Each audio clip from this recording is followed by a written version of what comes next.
நான் வாசிக்க கேட்ட 34ஆம் சங்கீதத்திற்கு நம்முடைய வேத புஸ்தகத்தை நாம் திருப்பிக் கொள்ளலாம். இந்த நாளிலும் கூட நம் கர்த்தர் நல்லவர் என்ற தலைப்பிலே உங்களோடு கூட நான் பேச விரும்புகிறேன். Our God is good. நம் கர்த்தர் நல்லவர். இந்த புதிய வருடத்திலே கர்த்தர் நல்லவர் இல்லை என்றால் கர்த்தருடைய நன்மைகளை நம்முடைய வாழ்க்கையிலே எப்படி அனுபவிப்பது? 34ஆம் சங்கீதம் 8ஆம் வசனத்திலே சங்கீதக்காரன் பாடி இருக்கிறாரு, கர்த்தர் நல்லவர் என்பதை ருசித்து பாருங்கள். ஆங்கிலத்துல O taste and see that the Lord is good. இப்ப கர்த்தர் நல்லவர் என்பதை நாம் அனுபவிக்க வேண்டும் என்று சங்கீதக்காரன் சொல்கிறார்.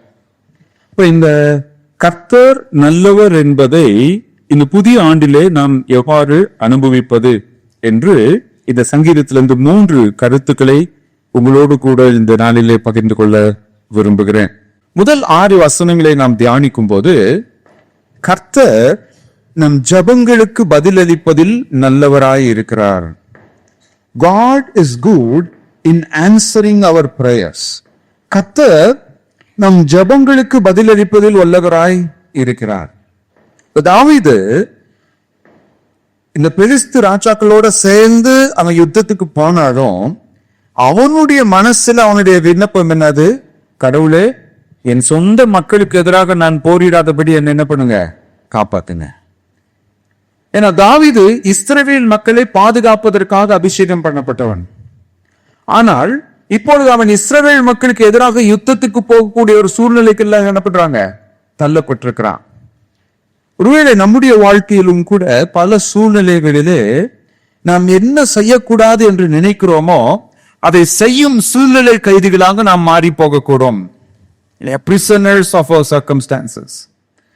நான் இதை செய்யக்கூடாது என்று விரும்புகிறேன், ஆனால் என்னுடைய சூழ்நிலை நான் இதை செய்யும்படியாக என்னை ஊந்தி தள்ளுகிறது. அந்த இடத்துல தான் தாவீது இருக்கிறார். அந்த இடத்துல இருந்து தாவீது ஜெபம் பண்றார், ஆண்டவரே எப்படியாவது என்னுடைய சொந்த மக்களுக்கு எதிராக நான் யுத்தம் செய்யாதபடிக்கு என்னை காப்பாற்றும் சொல்லி ஜெபம் பண்றாரு. கடவுள் அவர் என்ன பண்றாருங்க, காப்பாற்றுகின்றார். இந்த 1 6 வசனங்கள் நம்ம பார்த்தோம்னா முதல் 3 வசனங்களிலே தாவீது நான் கர்த்தரை எக்காலத்திலும் ஸ்தோத்திரிப்பேன் என்று சொல்றார். I will praise God all my times. At all times. எல்லா வேளைகளிலும் நான் கர்த்தரை துதிப்பேன் என்று அவர் சொல்வதை பார்க்கலாம். முதல் வசனம் பாருங்க, கர்த்தரை நான் எக்காலத்திலும் ஸ்தோத்திரிப்பேன். இப்ப எக்காலத்திலும் நான் ஸ்தோத்திரிப்பேன் சொல்லி தாவீது சொல்லும்போது என்னுடைய இன்ப துன்ப நேரத்திலும் நான் கர்த்தரை என்ன பண்ணுவேங்க, ஸ்தோத்திரிப்பேன். I will praise God. 2025ஆம் ஆண்டை நம்ம பின் திரும்பி பார்க்கும் போதோ இல்ல 2026ஆம் ஆண்டை நாம் முன்னோக்கி பார்க்கும் போதோ மனித வாழ்க்கையிலே இன்பமும் துன்பமும் வெற்றியும் தோல்வியும் எப்போதும் ஒன்றாக கலந்திருப்பது. இன்பம் மட்டுமே நிறைந்தது வாழ்க்கை அல்ல, வெற்றி மட்டுமே நிறைந்தது வாழ்க்கை அல்ல. வாழ்க்கையில தோல்விகள் இருக்கலாம், அவமானங்கள் இருக்கலாம், ஏமாற்றங்கள் இருக்கலாம், உயர்வுகள் இருக்கலாம். ஆனா எல்லா சூழ்நிலையிலும் நாம் ஆண்டவரை துதிக்கிறவர்களாக காணப்பட வேண்டும். அது மட்டும் இல்லாம 2ஆம் வசனத்துல அவர் சொல்றாரு, அவர் துதிப்பது மட்டும் இல்லாம அவர் என்ன செய்வாரா, கர்த்தருக்குள் என் ஆத்துமா மேன்மை பாராட்டும், சிறுமைப்பட்டவர்கள் அதை கேட்டு என்ன பண்ணுவாங்க, மகிழ்வார்கள். தேவன் நல்லவர் என்பதை உணர்ந்த மக்கள் தங்களுடைய வாழ்க்கையின் துன்பமான நேரங்களிலும் கூட பிறர் தேவனை துதிக்கும்படியாக அவர்களை தேவனுக்குள்ளாக கவர்ந்து இழுப்பவர்களாக அவர்கள் காணப்படுகிறார்கள். இப்ப தாவீது என்னோடு கூட சேர்ந்து எல்லோரும் தேவனை துதிக்கும்படியாக கர்த்தர் யார் என்று என்னை சுற்றி இருக்கிற எல்லாருக்கும் நான் என்ன பண்ணுவேன், ஐ வில் டிக்ளேர், நான் அறிவிப்பேன். பழைய ஏற்பாட்டுல ஒரு அருமையான ஒரு கதை இருக்குது. அது என்னவென்றால், சீரிய தேசத்திலே நாகமான் என்ற ஒரு பெரிய ஒரு மந்திரி இருக்கிறார். அந்த சீரிய தேசத்தின் மந்திரியினுடைய வீட்டிலே அடிமையாக ஒரு யூத பெண்மணி இருக்கிறாள். அந்த யூத பெண்மணியினுடைய பெயர் கூட வேதத்துல என்ன பண்ண கிடையாதுங்க, சொல்லப்பட கிடையாது. ஒரு நாள் இந்த நாகமானுக்கு குஷ்டரோகம் வந்து விட்டது. தொழுநோயினால் அவன் அவதிப்படுகின்றான். அந்த தொழுநோயினால் அவதிப்படும் போது அந்த அடிமையா இருக்கிற அந்த பெண்மணி நாகம்மான் பார்த்து சொல்றா, நீங்க எங்களுடைய தேசத்துக்கு போவீங்க அப்படின்னா அங்க ஒரு தீர்க்கதரிசி இருக்காரு, அந்த தீர்க்கதரிசி கிட்ட போனா உங்களுக்கு என்ன கிடைக்கும்? சுகம் கிடைக்கும். பாருங்க, இவ யாரு? அடிமை பெண். இவ ஒருவேளை நினைச்சிருக்கலாம், இந்த நாகம்மான் இவன் தானே என்னை அடிமைப்படுத்தினா, இவன் இந்த குஷ்டரோகத்துல என்ன பண்ணட்டும், அழிந்து போயிட்டோம், இவனை மாதிரி மந்திரிகள் அழிந்தாதான் இந்த தேசத்துக்கு சீக்கிரம் விடுதலை கிடைக்கும். அப்படிலாம் அவன் என்ன பண்ண கிடையாதுங்க, நினைக்க கிடையாது. அவள் கர்த்தர் யார் என்று அறிந்திருந்தபடியினாலே தன்னுடைய தாய்மையிலும் தன்னுடைய கர்த்தரை அவன் என்ன பண்ணாங்க, அறிவிப்பவளாக இருந்தால். அந்த நாகம்மன் என்ன பண்றாங்க, எங்க வர்றாருப்பா அவரு, எந்த நதியில வந்து மூழ்கினார்? சண்டே யோர்தான் நதியில. எத்தனை முறை மூழ்கினார்? எத்தனை முறை மூழ்க சொன்னார் தீர்க்கதரிசி அவரை? 7 முறை. 7 முறை அவர் மூழ்கி எழும்பின உடனே அவனுடைய மாம்சம் ஒரு குழந்தையின் மாம்சத்தை போல என்ன பண்ணுச்சுங்க, அவன் தேவனை துதிக்கிறவனாக என்ன பண்ணான், தன்னுடைய சொந்த தேசத்திற்கு திரும்பி போனான் என்று வேதம் கூறுகிறது. எனவே நம்ம பாடல் புஸ்தகத்துல அநேக பாடல்கள் இருக்கிறது. இந்த பாடல்களின் பல பாடல்கள் விசுவாசிகள் தங்களுடைய வாழ்க்கையிலே மிகவும் கடுமையான சூழலை சந்தித்த போது எழுதிய பாடல்கள். நம்ம எல்லாருமே பாடுவோம், Blessed Assurance, Jesus is mine. தமிழ்ல ஜெபத்தை கேட்கும் எங்கள் தேவன் இயேசுவை நம்பி பற்றி கொண்டேன் என்ற ஒரு பாடல். அந்த பாடலை எழுதிய பெண்மணியின் பேரு ஃபேனி கிராஸ்பி. அவங்களுக்கு 6 வயதாக இருக்கும் போது ஒரு தவறான சிகிச்சை அந்த பெண்மணிக்கு கொடுக்கப்பட்டனால அவர்கள் தன்னுடைய கண் பார்வையை இழந்து விட்டார்கள். அந்த கண் பார்வையை இழந்த பெண்மணி ஏறக்குறைய 3000 பாடல்களுக்கு மேல என்ன பண்ணிருக்கிறாங்க, எழுதியிருக்காங்க. இன்னைக்கு கூட அந்த பாடலை நம்ம என்ன பண்ணிட்டு இருக்கோம், பாடி கடவுளை துதித்து கொண்டு இருக்கிறோம். இப்போ தாவீதும் இதே போல தன்னுடைய வாழ்க்கையிலே மிகவும் கடினமான சூழ்நிலையிலே அவன் கர்த்தர் யார் என்று நினைத்து கர்த்தரை குறித்து பிறருக்கு அறிவிப்பதினால் எல்லோரும் கர்த்தரை துதிக்கும்படியாக அவன் கர்த்தர் நல்லவர் என்று அறிவிக்கிறவனாக இருக்கிறான்.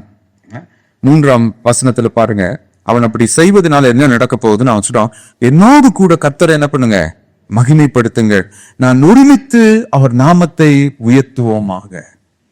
ஏன்னா இந்த தாவீது ராஜா சவுலை விட்டு ஓடி போன போது அவன் தனிமையா இல்லை, அவனோடு கூட ஏறக்குறைய 400 பேர் என்ன பண்ணாங்க, தங்கி இருந்தாங்க. இந்த 400 பேர் எப்படிப்பட்டவர்கள்னா, அவருடைய வீட்டிலிருந்து விரட்டப்பட்டவர்கள், கடன்பட்டவர்கள், வாழ்க்கையில பல தோல்விகளை சந்தித்தவர்கள். இவங்க எல்லாம் தாவீது ராஜாவோட வந்து என்ன பண்றாங்க, சேர்ந்து கொள்றாங்க. இப்ப இந்த தாவீது ராஜா பெலிஸ்தியாவுக்கு போனபோது அவங்களும் அவங்க கூட என்ன பண்ணிருப்பாங்க, போயிருப்பாங்க. இந்த தாவீது ராஜா இஸ்ரவேல் மக்களுக்கு எதிராக யுத்தம் பண்ணுங்கிற ஒரு சூழல வந்த போது அவங்களும் அவங்க கூட என்ன பண்ணிருப்பாங்க, போயிருப்பாங்க. இப்ப இந்த தாவீது ராஜா என்ன பண்றான் பாருங்கப்பா, கடவுள் நம்ம எல்லோரையும் என்ன பண்ணாரு, காப்பாத்தினாருன்னு சொல்லி அவங்க எல்லாரையும் தன்னோடு கூட சேர்ந்து என்ன பண்றான், துதிக்க வைக்கிறான். எனக்கு அன்பானவர்களே, கர்த்தர் நல்லவர் என்று நம்ம சொல்லும் போது நம்முடைய இன்ப துன்ப நேரங்களிலே நம்மை சுற்றி இருக்கிற ஒவ்வொருவரையும் நாம் ஆறுதல் படுத்துகிறவர்களாக மாறுகிறோம்.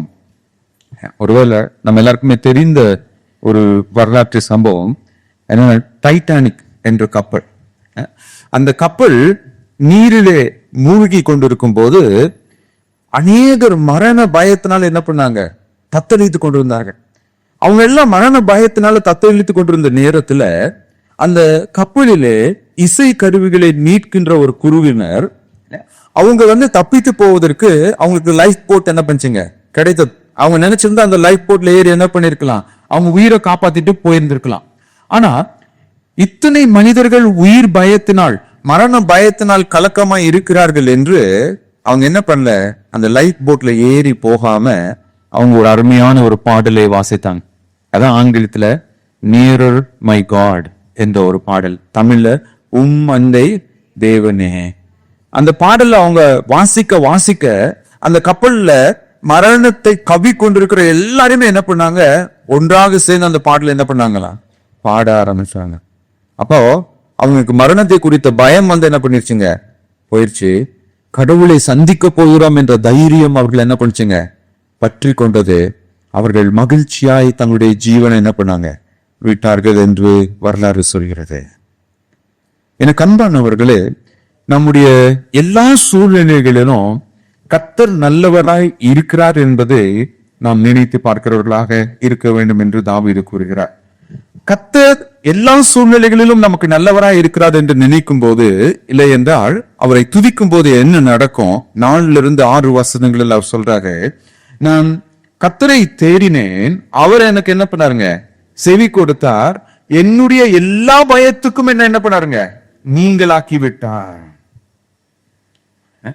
நாம் எல்லா சூழ்நிலைகளிலும் கர்த்தரை துதிப்பது மட்டுமல்ல, நம்முடைய ஆபத்தின் மத்தியிலே நாம் கர்த்தரை தேடுகிறவர்களாய், கர்த்தரை நோக்கி ஜெபிக்கிறவர்களாய் காணப்பட வேண்டும். இங்க தாவீது அழகா எழுதுறார். எப்படி எழுதுறாருன்னா, இந்த ஏழை கூப்பிட்டான், 6ஆம் வசனம், கர்த்தர் கேட்டு அவனை அவன் இடுக்கங்களுக்கெல்லாம் நீங்களாக்கி ரட்சித்தார். From fear to freedom. இவன் பயத்தோடு கூட தொடங்குகிறான் அந்த நாளை. ஆனால் கர்த்தருடைய விடுதலையை அவனுடைய வாழ்க்கையில அவன் என்ன பண்ணாங்க? அனுபவித்தான். எனக்கு பிரியமானவர்களே, நம்முடைய வாழ்க்கையிலும் நம்முடைய கஷ்டத்தின் மத்தியிலே நாம் கடவுளை தேடுகிறவர்களாக இருப்போமே என்றால், தேவன் நிச்சயமாக நமக்கு பதில் அளிக்க வல்லவராய் இருக்கிறார். அதெல்லாம் 5ஆம் வசனத்தில் சொல்றாரு, அவரை நோக்கி பார்த்தவர்கள் என்ன பண்ணாருங்களா? பிரகாசம் அடைந்தார்கள். கர்த்தரை தேடுகிறவர்கள் பிரகாசம் அடைந்தார்கள், அவரை நோக்கி பார்த்தவர்கள் பிரகாசம் அடைந்தார்கள் என்று வேதம் கூறுகிறது.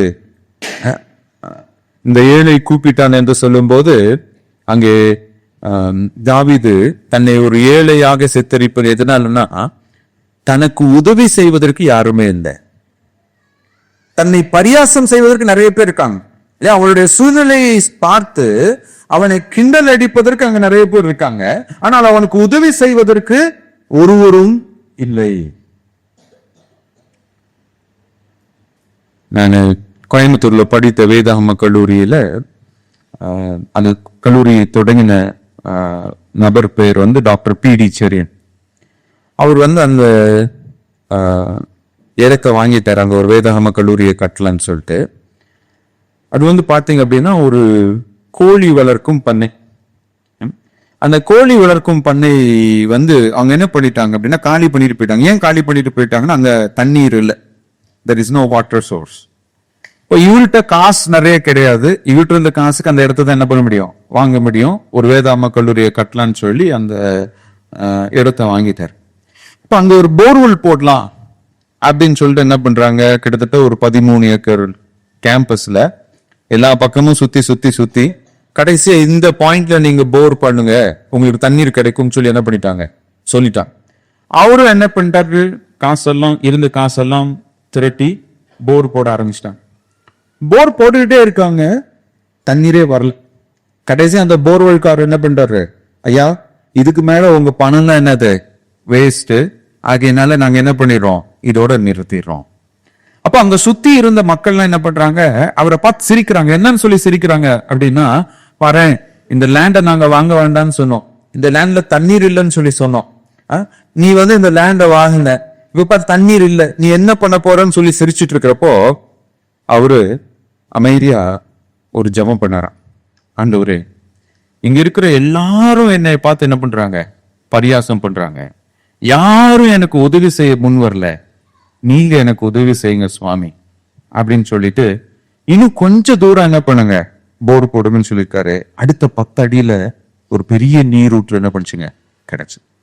30 ஆண்டுகளுக்கு மேல அந்த கல்லூரியின் தண்ணீர் தேவைகளை அந்த போர்வெல் தான் இன்னைக்கு என்ன பண்ணிட்டு இருக்குங்க, சந்தித்து கொண்டிருக்கு. அதே மாதிரிதான் தாவீது, அவனை சுற்றி இருந்தவங்க எல்லாரும் அவனை பரியாசம் செய்யும் போது அவன் தேவனை நோக்கி விண்ணப்பம் செய்தான். கர்த்தர் அவனுடைய ஜெபத்துக்கு என்ன பண்ணாருங்க, பதிலளித்தார்.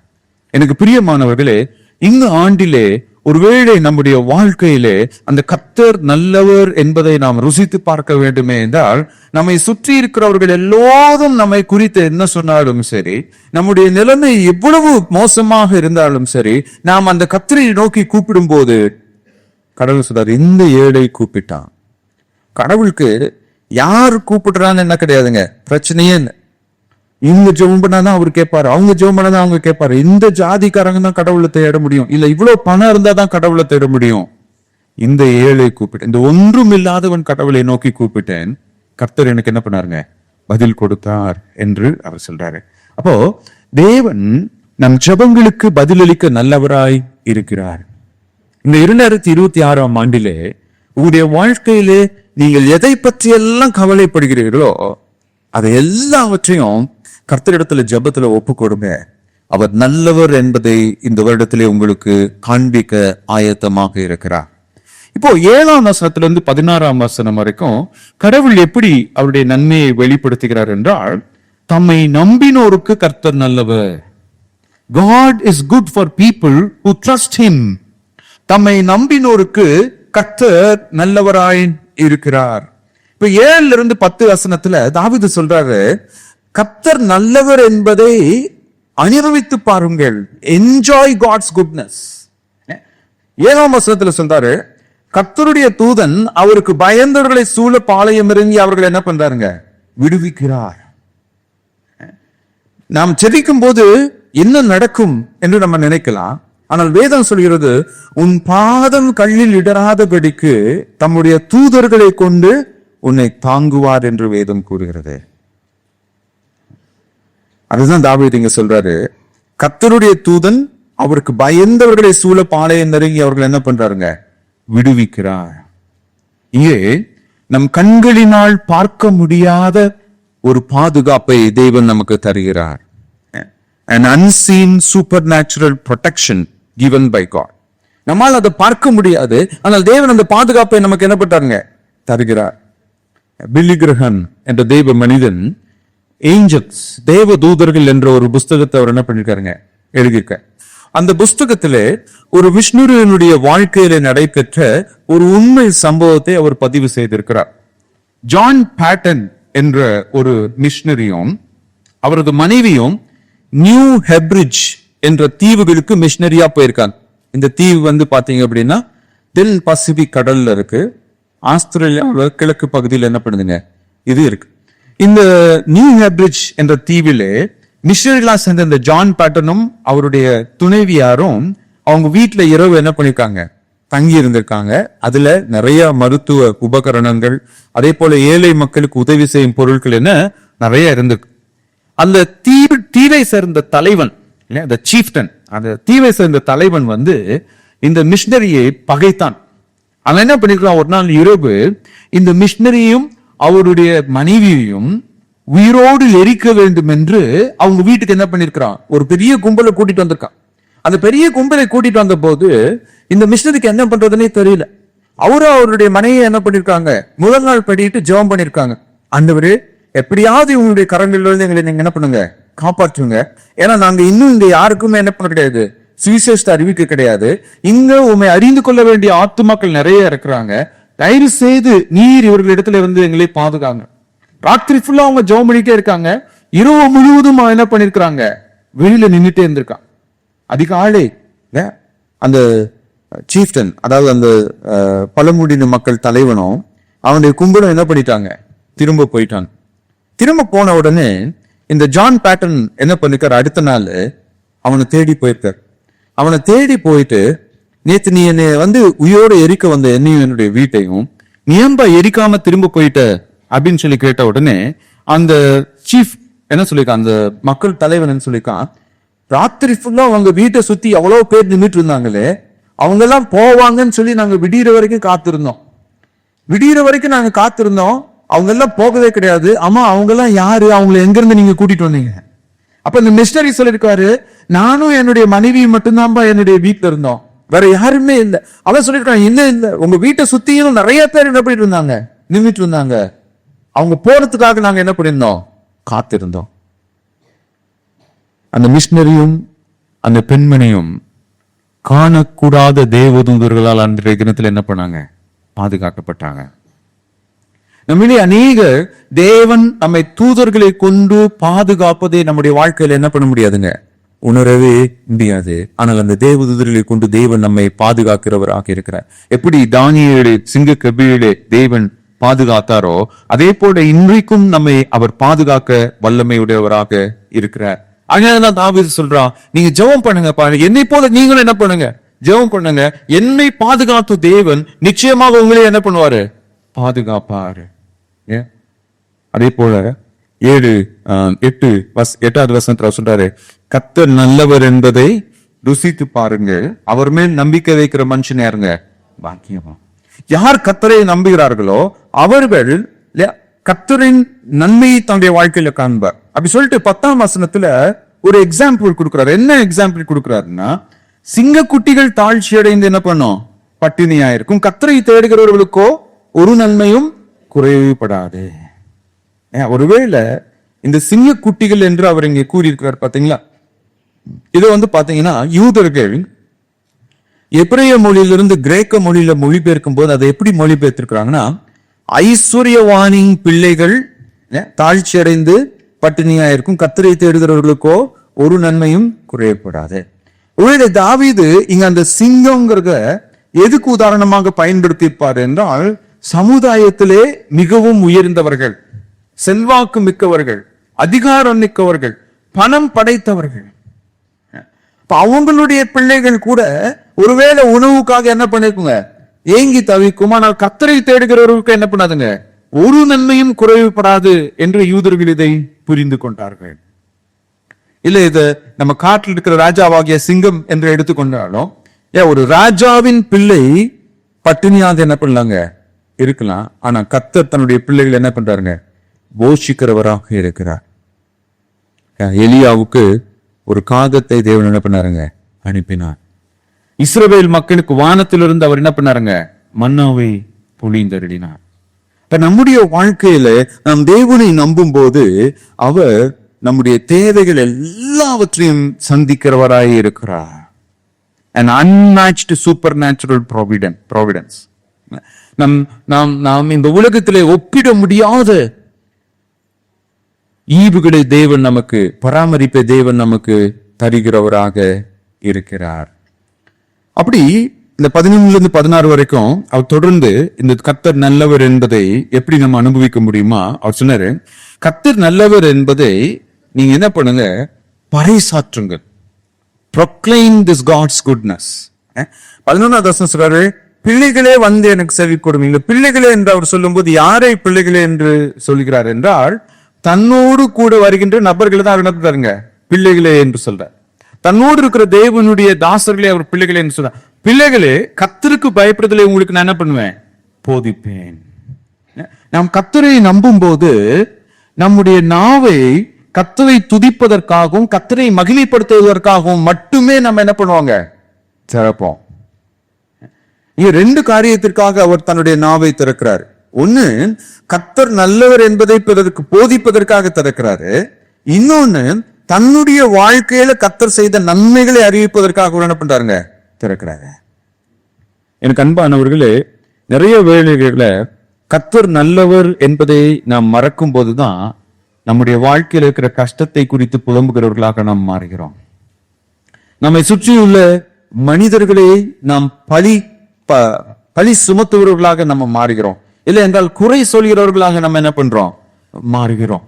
தாவீது கர்த்தருக்கு நன்றி உள்ளவனா இருந்தபடியினாலே அவன் தன்னுடைய நாவுகளை திறந்த போது தன்னுடைய நாவுகளை கடவுளை துதிப்பதற்காக அவன் என்ன பண்றாங்க? திறக்கிறான். கடவுளை குறித்து போதிப்பதற்காக அவன் என்ன பண்றாங்க? திறக்கிறான். 13ஆம் வசனத்துல கபட்டு வசனிப்புக்கு, அதாவது கர்த்தருக்கு பிரியமில்லாத காரியங்களை பேசுவதை அவன் என்ன பண்றாங்க? தவிர்க்கின்றான். உண்மையாகவே நாம் கடவுளை நம்புகிறோம் என்பது எப்ப தெரியும்னா, நம்முடைய வாழ்க்கையில கஷ்டம் வரப்பதான் தெரியும். நம்ம எதிர்பாராதது நடக்கிறப்பதான் நமக்கு என்ன பண்ணுங்க? தெரியும். தாவீது கர்த்தர் நல்லவர் என்பதை உணர்ந்தபடினாலே தன் வாழ்க்கையின் தோல்விகளின் மத்தியிலே, தன் வாழ்க்கையின் பிரச்சனைகளின் மத்தியிலே அவன் கடவுளை குறை கூறவோ மனிதர்களை குறை கூறவோ தன்னுடைய நாவை பயன்படுத்தவில்லை. தன்னுடைய வாழ்க்கையின் துன்பமான நேரங்களிலே கடவுளை எவ்வாறு பற்றி கொள்ள வேண்டும் என்று அவன் பிறருக்கு போதிக்கிறவனாக இருந்தான். எனக்கு பிரியமானவர்களே, நம் வாழ்க்கையிலே கர்த்தர் நல்லவராய் இருக்கிறார் என்று கூறினேன். எப்படி அவர் நல்லவராய் இருக்கிறார்? நம் ஜெபங்களுக்கு பதிலளிப்பதன் மூலமாக அவர் நல்லவராய் இருக்கிறார். எப்படி அவர் நல்லவராய் இருக்கிறார்? நாம் அவரை நம்பும் போது நம்மை விடுவிக்கின்றவராய் அவர் இருக்கின்றார். அவர் நல்லவர். 3வதும் கடைசியுமாக 34ஆம் சங்கீதம் 17 22 வசனங்களை நாம் வாசிக்கும் போது, நீதிமான்களை விடுவிப்பதற்கு கர்த்தர் நல்லவராய் இருக்கிறார். God is good to deliver the righteous. நீதிமான்களை விடுவிப்பதற்கு கர்த்தர் நல்லவராய் இருக்கிறார். நம்மளே அநேகருடைய ஒரு கேள்வி என்ன அப்படின்னா, ஒரு நல்ல மனிதன் துன்பங்களை அனுபவிப்பானா?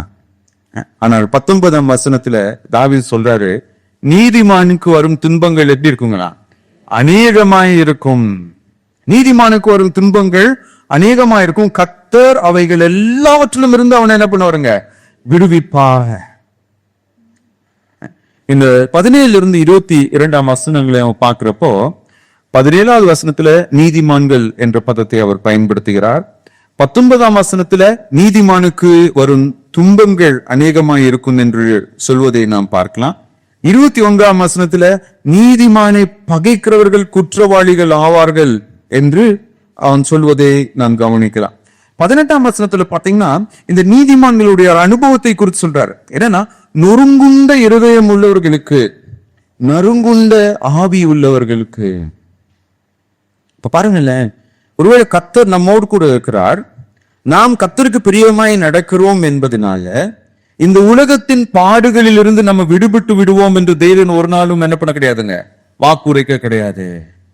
இங்க நொறுங்குண்ட இருதயம், நறுங்குண்ட ஆவி என்பது எதை குறிக்கிறது என்றால், ஒரு நபர் பாடுகளை அனுபவித்துக் கொண்டிருக்கிறார்.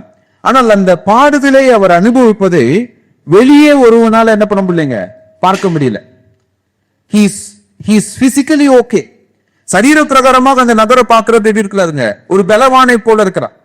ஆனால் அவன் உள்ளம் எப்படி இருக்குதுங்க, உடைந்து போன உள்ளம். அது அவர் சொல்ற நுறுங்குண்ட இருதயம், நறுங்குண்ட ஆவி. வெளியில யாருகிட்டயுமே சொல்ல முடியல, அவ்வளவு பிரச்சனைகள் அவன் என்ன பண்ணிட்டு இருக்காங்க, சந்தித்துக் கொண்டிருக்கிறான். அப்படிப்பட்ட ஒரு நபர் ஆண்டவர் சொல்றாரு, அவனை தேவன் என்ன பண்ணுவாருங்க, விடுவிப்பார்.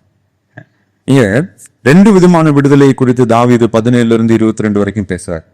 ஒண்ணு, இந்த உலக பிரகாரமான பாடுகளிலிருந்து தேவன் நமக்கு விடுதலை கொடுக்கிறவராக இருக்கிறார். God will deliver us from our earthly trouble. இந்த 17 19 வசனங்கள்ல உலக பிரகாரமான பாடுகள், நீதிமான்கள் கூப்பிடும் போது கர்த்தர் என்ன பண்றாருங்களா, கேட்கிறார். கேட்டு அவர்களுடைய எல்லா உபத்திரவங்களுக்கும் அவங்களை என்ன பண்றாருங்க, நீங்களாக்கி விடுகிறார். He hears and he delivers. அவர் கேட்கிறார், அவர் விடுவிக்கிறவராக இருக்கிறார். எனக்கு அன்பானவர்களே, சாத்ராக், மேஷாக், ஆபேத்நேகோ இவங்களுடைய வாழ்க்கையை குறித்து தானியேலின் புஸ்தகத்துல நம்ம என்ன பண்றோம், வாசிக்கிறோம். இப்போ இந்த சாத்ராக், மேஷாக், ஆபேத்நேகோ என்ன சொல்றாங்க, இந்த நேபுகாத்நேசர் வைத்திருக்கிற பொருளை நாங்க என்ன பண்ண மாட்டோம், வணங்க மாட்டோம். அவர்கள் நீதிமன்றலா இல்லையா, அவர்கள் நீதிமன்கள், அவர்கள் நீதிமன்றலா இருந்தபடியினாலதான் தேவனை தவிர வேற யாரையுமே நாங்க வணங்க மாட்டோம்னு சொல்லி அந்த பொருளை என்ன பண்ணீங்க, வணங்கு. இப்ப அவங்க வணங்கின உடனே பிரச்சனை எல்லாம் தீந்துச்சா? இல்ல. ராஜா என்ன பண்றான், அதை கேட்டுட்டு வணங்க மாட்டாங்களா? அந்த அக்னி சூளை எத்தனை மடங்கு சூடாக்குங்க, 7 மடங்கு என்ன பண்ண, அவனை தூக்கி என்ன பண்றாங்க, அந்த அந்த அக்னி சூளையில என்ன பண்றாங்க, போடுறாங்க. கர்த்தர் அவர்கள் விண்ணப்பத்தை என்ன பண்ணாருங்க, கேட்டார். கர்த்தர் அவர்களை என்ன பண்ணாருங்க, விடுவித்தார். யாரு? நீதிமானே. யாரு நீதிமான்? எவருடைய வழிகள் கர்த்தருக்கு பிரியமா இருக்கிறதோ அவன் யாருங்க, நீதிமான். யார் தன்னுடைய வாழ்க்கையை கர்த்தருக்கு அர்ப்பணித்து கர்த்தருடைய பாதையிலே அவர்கள் நடக்கிறார்களோ அவர்கள் யாருங்க, நீதிமான்கள். யாரெல்லாம் இயேசு கிறிஸ்துவினுடைய பரிசுத்த ரத்தத்தினாலே மீட்டெடுக்கப்பட்டிருக்கிறார்களோ அவர்கள் நீதிமான்கள். அவர்கள் தங்களுடைய வாழ்க்கையிலே தேவனுடைய விடுதலை என்ன பண்ணுவாங்க, காண்பார்கள். ஒருவேளை இந்த 18ஆம் வசனத்திலே அவர் நொறுங்குண்ட இருதயம் உள்ளவர்களுக்கு கர்த்தர் சமயமாய் இருந்து நறுங்குண்ட ஆவியுள்ளவர்களை ரட்சிக்கிறார் என்று சொல்லும் போது தாவீது ராஜா 51ஆம் சங்கீதத்திலையும் இதே பதத்தை என்ன பண்றாருங்க, பயன்படுத்துகிறார். நுறுங்குண்ட இருதயம், நறுங்குண்ட ஆவி. அப்ப இங்க தாவீது ராஜா ஒருவேளை தன்னுடைய பாவத்தை உணர்ந்தவனாக இந்த ஜபத்தை என்ன பண்ணிருக்கலாம், ஏறெடுத்திருக்கலாம். அவனுடைய பாவம் என்னதுங்க? அவன் அந்த பெலிஸ்திய மன்னர்களோடு போய் சேர்ந்தது என்னதுங்க? அவன் கர்த்தர் மீது வைத்திருந்த அவிசுவாசத்தின் வெளிப்பாடாக இருக்கு. சில சமயத்துல நம்முடைய வாழ்க்கையில வர பிரச்சனைகளுக்கு காரணம் என்னவாக இருக்கலாம்? நம்முடைய பாவமாக இருக்கலாம். நாம் செய்த பாவத்தினாலே நாம் பல பாடுகள் பட்டு மனம் நொந்து போய் கர்த்தரை நோக்கி பாவ மன்னிப்புக்காக நாம் வேண்டுதல் செய்யும் போது அவர் நம்முடைய பாவங்களை மன்னித்து அந்த பாவங்களிலிருந்து நமக்கு விடுதலை கொடுக்கிறவராக இருக்கிறார். God by his grace he is willing to deliver us from all our sins. சில சமயத்துல நம்முடைய வாழ்க்கையில ஏன் நம்ம தேவனுடைய விடுதலையை அனுபவிக்க முடியவில்லை?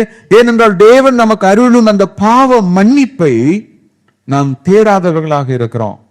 தொடர்ந்து நம்முடைய பாவ வாழ்க்கையில நாம் ஜீவித்துக் கொண்டிருக்கிறவர்களாக இருக்கிறோம். இந்த புதிய வருடத்துல அந்த தேவன் அருளும் மீட்பையும் ரட்சிப்பையும் நம்முடைய வாழ்க்கையில நாம் அனுபவிக்க வேண்டுமா?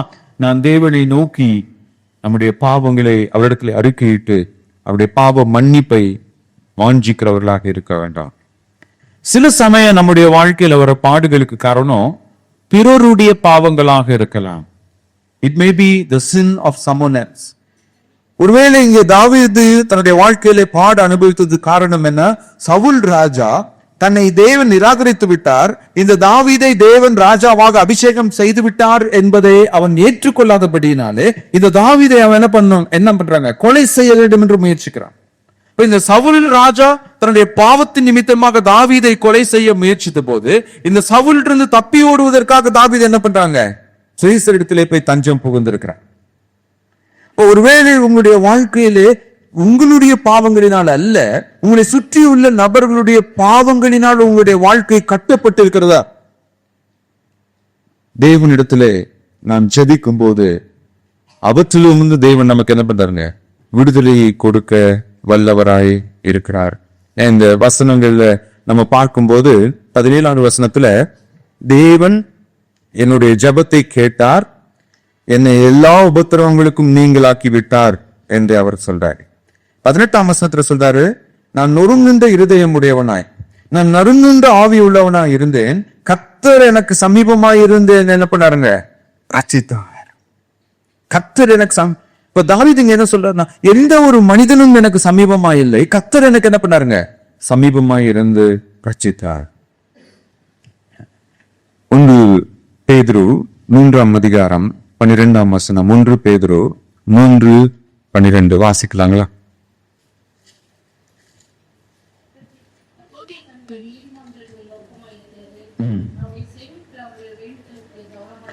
கர்த்தருடைய கண்கள் நீதிமன்றின் மேல் நோக்கமா இருக்கிறது, அவருடைய செய்திகள் அவர்கள் வேண்டுதலுக்கு எப்படி இருக்குங்க? கவனமா இருக்கிறது. தீமை செய்கிறவர்களுக்கோ கர்த்தருடைய முகம் எப்படி இருக்குதுங்க? விரோதமாக இருக்கிறது. ஒருவேளை நான் பாவத்திலே ஜீவித்துக் கொண்டிருப்பேனே என்றால் நான் கர்த்தருக்கு விரோதமா என்ன பண்ணிட்டு இருக்கேங்க? செயல்பட்டு கொண்டிருக்கிறேன்.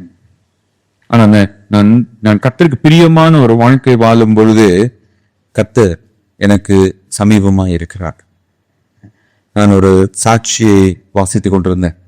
அந்த சாட்சி ஒரு கணவன் மனைவி நீண்ட காலமாக அவர்களுக்கு பிள்ளை இல்லை. சில வருடங்களுக்கு பிறகு கடவுள் அவர்களுக்கு என்ன பண்றாருங்க? ஒரு குழந்தையை கொடுக்கிறாரு. குழந்தை பிறந்தாச்சு. குழந்தையினுடைய முகத்தை இன்னும் பெற்றோர் என்ன பண்ண கிடையாதுங்க? பார்க்க கிடையாது. அந்த பெற்றோரை மருத்துவர் தன்னுடைய அலுவலகத்துக்கு அழைக்கிறாரு. அழைத்து அந்த கணவன் இடத்திலே மனைவிட்டையும் சொல்றாரு, உங்க குழந்தைக்கு ஒரு வியாதி இருக்கு, அந்த வியாதியை சுகப்படுத்தணும் அப்படின்னா இங்க இருந்து 900 மைல் தூரம் அவங்க என்ன பண்ணணும்?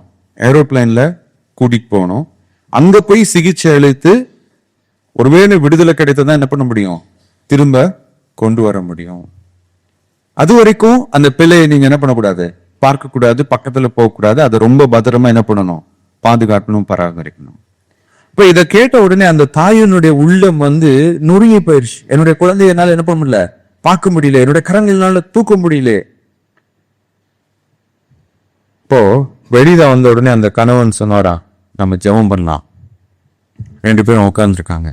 இப்ப ஜெபம் பண்றப்ப அந்த கணவன் ஜெபம் பண்ணிருக்காரு, கடவுளே, நாங்க எங்க பிள்ளை கூட இல்லைனாலும் நீர் எங்க குழந்தையோட இருக்கு. எங்களை விட எங்க குழந்தைய நீங்க என்ன பண்ணுவீங்க? பத்திரமா பாத்துக்குவீங்க.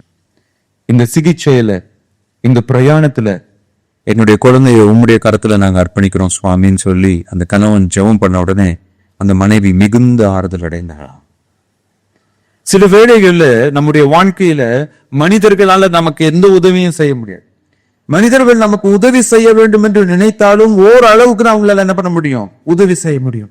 அப்படி மனிதர்களால் கைவிடப்பட்ட சூழ்நிலையில இல்லை என்றால் சக மனிதர்களால் உதவி செய்ய முடியாத நிலையில் இருக்கிற நம்மையும் கர்த்தர் சமீபமாய் இருந்து தப்புவிக்கிறவராக விடுவிக்கிறவராக அவர் இருக்கிறார்.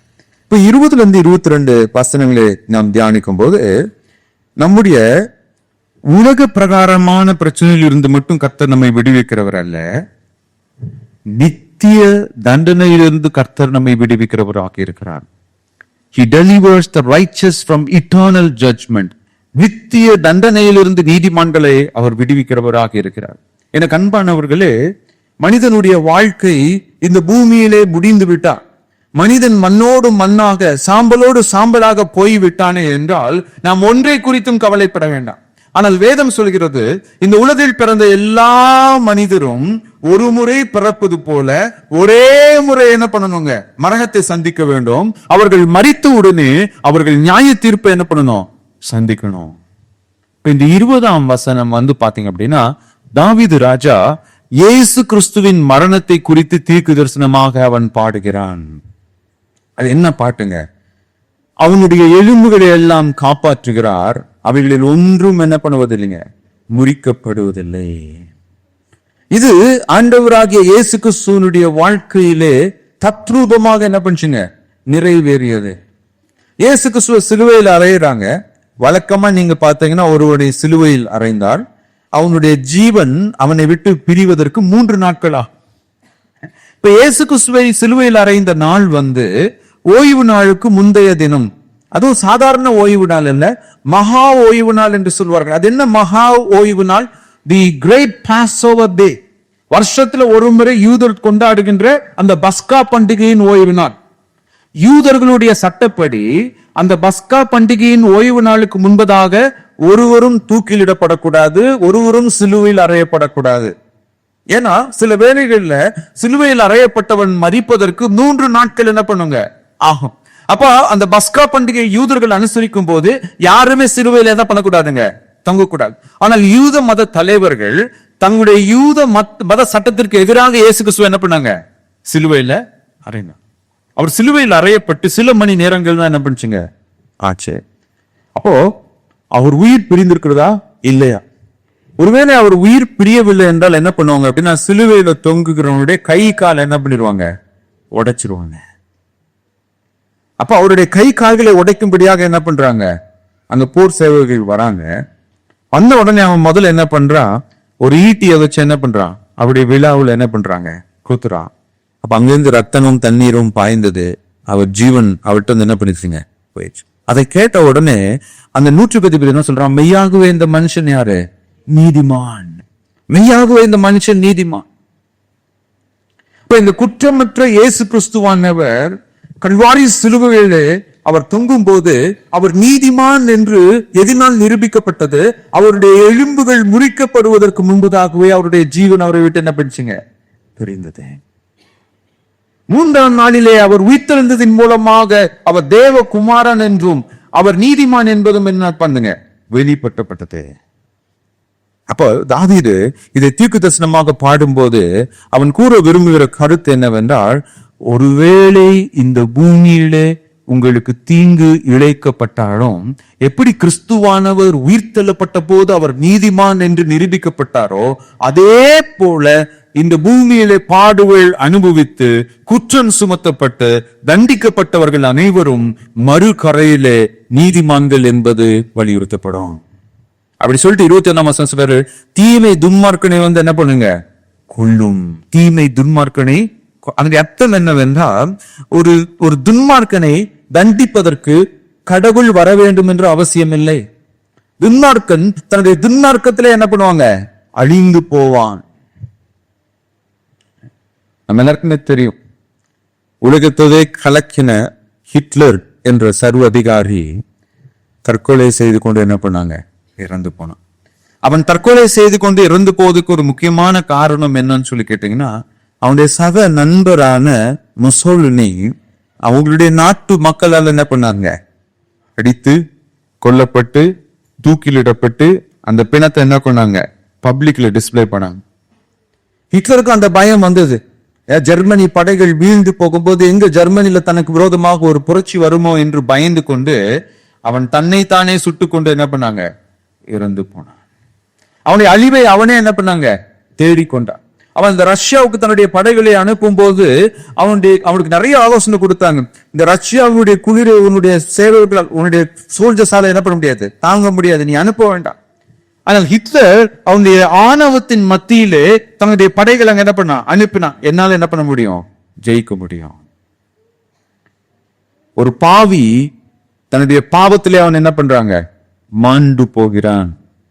தீமை துன்மார்க்கனை கொள்ளும், ஆனால் நீதிமான்களை பகைக்கிறவர்கள் என்ன பண்ணுவாங்க? குற்றவாளிகள் ஆவார்கள். எனக்கு அன்பானவர்களே, நீதிமான் மீது குற்றம் சுமத்தி நீதிமானை இந்த உலகம் அழிக்குமே என்றால் அது இந்த உலகத்துக்கு தான் நஷ்டம், நீதிமானுக்கு நஷ்டம் இல்ல. ஏன்னா வேதம் சொல்கிறது, பவுல் சொல்றாரு, கிறிஸ்து எனக்கு ஜீவன், சாவு எனக்கு ஆதாயம். ஆஸ்திரேலியாவிலிருந்து வந்த ஒரு நபர் ஆஸ்திரேலியால இருந்து எல்லாத்தையும் விட்டுட்டு ஒரிசாதுல போய் அங்க இருக்கிற குஷ்டரோகிகளுக்காக என்ன பண்ணாருங்க? பணி புரிந்தவர். ஒரு அரசியல்வாதி போய் குஷ்டரோகி என்ன பண்ண மாட்டாருங்க? தொட மாட்டார். எந்த ஒரு அரசியல்வாதியும் தன்னுடைய வீட்டுல ஒரு தொழுநோயாளியை வைத்து என்ன பண்ண மாட்டாங்க? சிகிச்சை கொடுக்க மாட்டாங்க. இன்னைக்கு எத்தனையோ கிறிஸ்தவத்திற்கு எதிரான இயக்கங்கள் கிளம்பிருக்கு. அப்படிப்பட்ட ஒரு இயக்கம் தான் அந்த கிரஹாம் ஸ்டெயின்ஸ் உயிரோட என்ன பண்ணுச்சுங்க? எரித்தது. அவரையும் அவருடைய 2 மகன்களையும். ஒரு மகனுக்கு 9 வயசு, இன்னொரு மகனுக்கு 7 வயது. அவர் மீது சுமத்தப்பட்ட குற்றங்கள், ஆண்டவராகிய இயேசு கிறிஸ்து வரும்போது அவர் மீது சுமத்தப்பட்ட குற்றங்கள் அனைத்தும் பொய் என்று என்ன பண்ணுங்க? இந்த உலகம் அறிந்து கொள்ளும். அவரை யார் குற்றம் சுமத்தி அவர்களை எரித்தார்களோ அவர்கள் தேவனுக்கு முன்பாக எப்படி நிற்பாங்க? குற்றவாளிகளாக அவர்கள் நிற்பார்கள். எனக்கு பிரியமானவர்களே, தாவீது ராஜா அதை தான் நமக்கு சொல்ல விரும்புறாரு. என்ன அப்படின்னா, ஒருவேளை இந்த பூமியில உங்களுக்கு நியாயம் கிடைக்கவில்லை என்றாலும் அந்த மறு கரையிலே உங்களுக்கு என்ன பண்ணுங்க? நியாயம் கிடைக்கும். உன்னை இந்த உலகம் பகைக்குதா? ஒரு நீதிமானை இந்த உலகம் பகைக்குதா? ஒரு நீதிமானை இந்த உலகம் அழிக்க துடிக்குதா? அவை இந்த உலகத்துக்கு தான் என்னதுங்க? நஷ்டம். அந்த கிரஹாம் ஸ்டெயின்ஸை போல அந்த குஷ்டரோகிகள் மத்தியிலே யார் ஊழியம் செய்கின்றார்? 22ஆம் வசனத்துல சொல்றாரு, கர்த்தர் தமது ஊழியக்காரரின் ஆத்துமாவை என்ன பண்றாருங்க? மீட்டு கொள்கிறார். அவரை நம்புகிற ஒருவன் மேலும் என்ன பண்ணாருங்க? குற்றம் சுமராது. மீண்டுமாக இது இயேசு கிறிஸ்துவை குறித்து அவன் பாடின ஒரு தீர்க்க தரிசனம். கர்த்தர் தமது ஊழியக்காரரின் ஆத்துமாவை என்ன பண்றாருங்க? மீட்டு கொள்கிறார். நாம் ஒவ்வொருவரும் கடைசி நாளிலே உயிரோடு எழுப்பப்படுவோம். நாம் ஒவ்வொருவரும் கடைசி நாளிலே தேவனுடைய சமூகத்திலே பரலோகத்திலே என்றென்றைக்கும் இருப்போம் என்பதற்கு சாட்சியாக தேவன் இயேசு கிறிஸ்துவை மரணத்திலிருந்து என்ன பண்ணாருங்க? உயிர் தெழுப்பினார். He brought Christ back to life. கிறிஸ்துவ விசுவாசத்தின் அஸ்திபாரமாக இருப்பதே இயேசு கிறிஸ்துவனுடைய உயிர்த்தெழுதல்.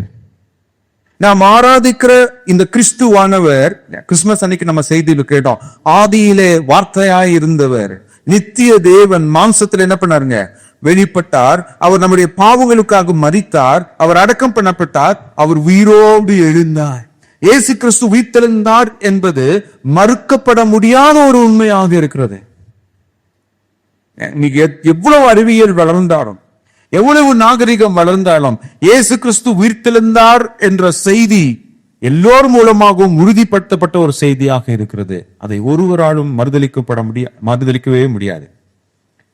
அந்த இயேசு கிறிஸ்துவை மரணத்திலிருந்து உயிர்த்தெழுப்பிய தேவன் நிச்சயமாகவே நமக்கு பரலோகத்திலே நாம் அவருக்காக படுகின்ற பாடுகள், கஷ்டங்கள் எல்லாவற்றுக்கும் தக்க பலனை என்ன பண்ணுவாருங்க? அளிப்பார். இப்ப கர்த்தர் நல்லவர் என்பது எதில் உறுதிப்படுகிறது? அந்த கர்த்தர் நீதிமானை விடுவிக்கிற தேவனாக இருக்கிறார். எனவே எனக்கு பிரியமானவர்களே, இந்த தேவன் நம்முடைய ஜெபங்களுக்கு பதிலளிக்க நல்லவராய் இருப்பதினால் நாம் ஜெபித்து அவர் நல்லவர் என்பதை நாம் பெறும் பதில்களின் மூலமாக நம்முடைய வாழ்க்கையில அனுபவிக்க இந்த புதிய வருடத்திலே நம்மை அழைக்கிறார். இந்த கர்த்தர் அவர் தன்னை நம்புகிற யாவருக்கும் நல்லவராய் இருப்பதனால இந்த புதிய வருடத்திலே அவருடைய நன்மைகளே நம்முடைய வாழ்க்கையிலே நாம் ருசி பார்க்கும்படியாக நம்மை அழைக்கிறார். இந்த கர்த்தர் நீதிமானை விடுவிக்கிற தேவனாய் இருக்கிறபடினாலே அந்த தேவன் சரியான நேரத்திலே நம்மை உயர்த்தும்படி அவருக்காக காத்திருந்து அவர் நல்லவர் என்பதை அறிந்து கொள்ளும்படி நம்மை அழைக்கிறார்.